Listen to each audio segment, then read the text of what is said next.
Hi, this is Ruth Theresa with One Inspiring Woman, and I just finished a couple hours worth of my last minute shopping. I've done most of it. I just needed to get a couple of things, and I ran out of red ribbon. Who runs out of red ribbon during Christmas? Me. So I had to run to a couple of stores and, of course, get my ribbon and a few last minute stocking stuffer ideas and that sort of thing.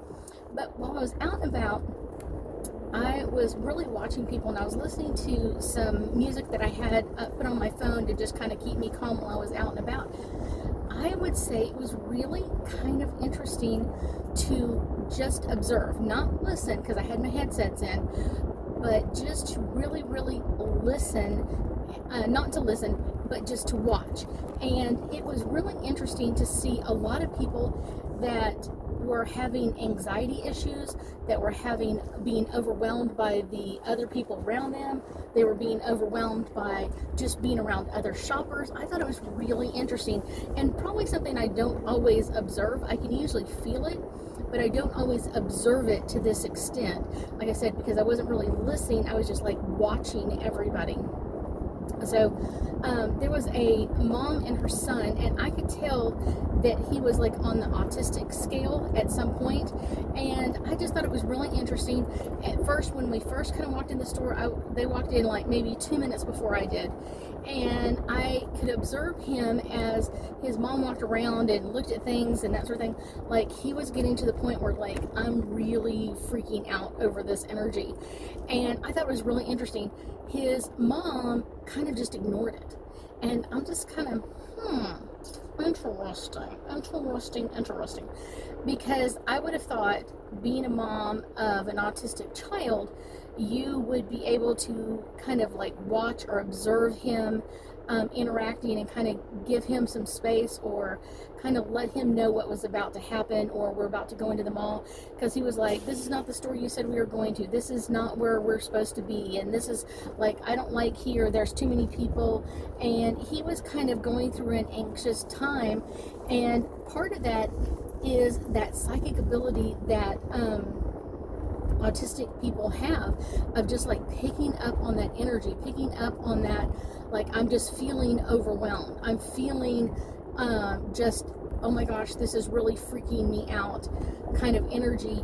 And he just seemed to be having such a hard time, yet his mom didn't have anything to say about it, didn't even acknowledge it to an extent. And I was like, wow, this is really interesting to see his mom kind of just ignore this in him.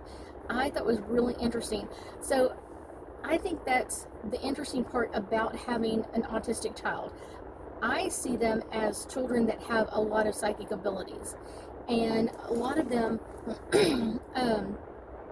get anxious very quickly, and they get overwhelmed very quickly. And I think that's one of the interesting parts, is they are born into families. They are born more than men. They're born into families with women that have to learn about their psychic abilities, and the child is there to kind of assist them learn about their psychic abilities by learning about the child's psychic abilities.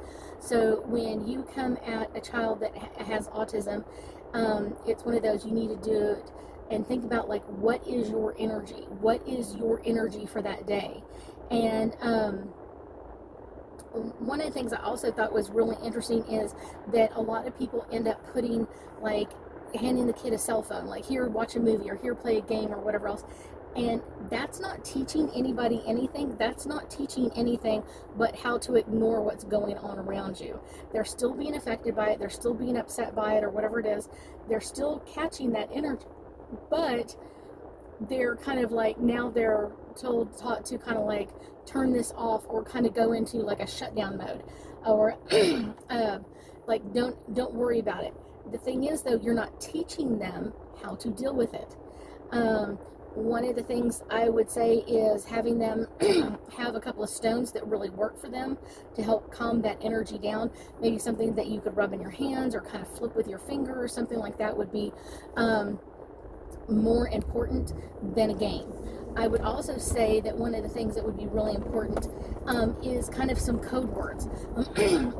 As the child energy amps up, what is it that the parent requires doing? And kind of like, okay, the energies that are 2 or 3, that may be we just need to take a step aside and take a few deep breaths and kind of get back centered of what needs to happen. If it's like a 7 or 8, maybe that's sitting down in an area, maybe getting a drink or a cola or water or something like that, and kind of like calming this energy down even more for the child. So I think that's one of the interesting parts for most people, that they're not catching on to this. They're just not getting it. That these children have to be shown and taught how to deal with this overwhelming energy that's everywhere. There's not much land that doesn't have energy attached to it, almost anywhere in the world. It's one of those, they deal with this a lot. They deal with this overwhelming energy all the time. They deal with this constantly. They deal with it, when they're dealing with their teachers or other people around them, or even other family members. They pick up on all that energy, and so you have to kind of acknowledge that and remove it so the child can keep moving forward. And like I said, stones can really help with that. Salts can really help with that. Sprays can really help with that, to kind of calm this energy down so they don't feel so overwhelmed. But also kind of like, what is it that this child requires? What would you want me to do when the energy is a 1 or a 2 or 3 or 4? What would you want me to do? What would help you? These are the things that we could try, and then kind of finding that placement so they understand, like, hey mom, I'm at a 3, and that means this is what we need to do. Or, hey mom, I'm at an 8. I'm getting to the point where I'm getting overwhelmed, starting to freak out a little bit. And so it's one of those, that's giving everybody else clues, but it's also making them more aware of their own energy and what's going on with them. So they learn how to kind of self-monitor themselves. Okay, when they get out of the house at certain points, how are they going to deal with being around someone that's causing like an energy of an 8 or a 9 around them? How are they going to deal with it? You got to teach a child. You have to teach a child how to do this. You have to teach them how to get into this energy so they're not overwhelmed with it. Like, what are the options? Maybe you can take a step out. Maybe you can step to the side. Maybe you can go outside for a few minutes or catch your breath or whatever it is. And kind of like, what is it that that child requires at that time to make his or her life easier or more effective to what requires happening at this time. So the child has a way of taking that break, a way of just dealing with what's right in front of you, and then understanding that's just energy. Even sometimes like salt stones can really help kind of remove that energy. And if not huge, but if they're small enough, they can kind of roll them in our hand, and that salt will help kind of alleviate some of that energy, kind of help them some, or kind of make them feel like they're more empowered by what's going on around them instead of being completely overwhelmed. This is something that's really important to teach not only autistic children, but children in general. People have psychic abilities at every age, and to teach that child how to deal with the energy at different levels is really, really important, and really important to make them feel that they're empowered to deal with this. That's the best part of being a parent, is maybe the things that your parents taught you, or maybe it's the things your parents didn't teach you. It's I can teach you things that I didn't learn, or things I wish my parents would have done or taken care of or showed me how to do things. That would be easier than just dealing with this overwhelming energy of what's going on and feeling overwhelmed. My children have psychic abilities to an extent, and but I would say they are not as open to them, and they weren't as open to them as children.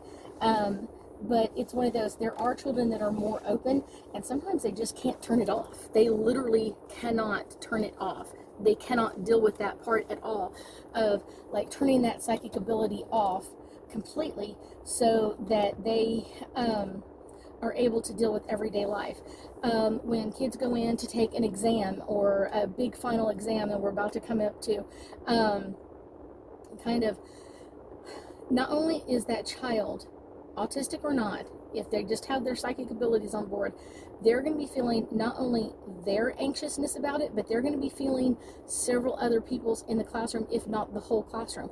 So now you have one child who has 30 or whatever it is, people's anxious energy over this test.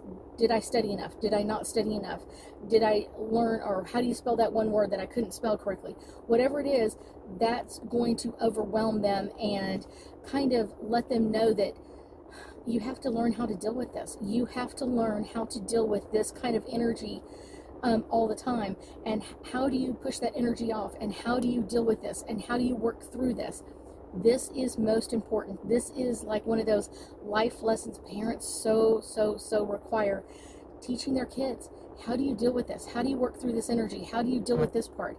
All of that is really important, and it's important that the parent shows them how to set these limits, shows them that they're going to abide by the rules, and they're going to help them work through all of this. That's really important for kids, to learn how to work through this energy, because otherwise they end up with adults that are just always anxious, stressed out, overwhelmed, and not know how to work with any of this. That's the hard part. Really, really the hard part for most people is, how do you teach a grown-up how to deal with this part? It's really, really amazing in that perspective. So understand, your job as a parent is to teach your kids how to work through energy. And if you don't know, then find someone who does. Find a psychic that you can work with, or find people that really specialize in this. This is really amazing energy and amazing work through all of this. So if you have a psychic child, make sure that you're teaching them how to work through the energy. And if you don't know, make sure that you learn or get into a class so you can teach them and help them with all of this. It's the best part. Thank you so much for joining me today, and I know that we'll be talking again soon.